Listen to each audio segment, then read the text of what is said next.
صحیح بخاری حدیث نمبر 378۔ نبی کریم صلی اللہ علیہ وسلم 5 ہجری میں اپنے گھوڑے سے گر گئے تھے، جس سے آپ کی پنڈلی اور کندھا زخمی ہو گئے۔ آپ نے 1 مہینے تک اپنی بیویوں کے پاس نہ جانے کی قسم کھائی۔ آپ اپنے بالا خانے پر بیٹھ گئے، جس کے زینے کھجور کے تنوں سے بنائے گئے تھے۔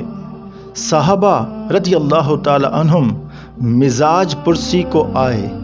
آپ نے انہیں بیٹھ کر نماز پڑھائی اور وہ کھڑے تھے۔ جب آپ نے سلام پھیرا تو فرمایا کہ امام اس لیے ہے کہ اس کی پیروی کی جائے، پس جب وہ تکبیر کہے تم بھی تکبیر کہو، اور جب وہ رکوع میں جائے تم بھی رکوع میں جاؤ، اور جب وہ سجدہ کرے تو تم بھی سجدہ کرو، اور اگر کھڑا ہو کر تمہیں نماز پڑھائے تو تم بھی کھڑے ہو کر نماز پڑھو۔ اور آپ 29 دن بعد نیچے تشریف لائے تو لوگوں نے کہا، یا رسول اللہ صلی اللہ علیہ وسلم، آپ نے تو 1 مہینے کے لیے قسم کھائی تھی۔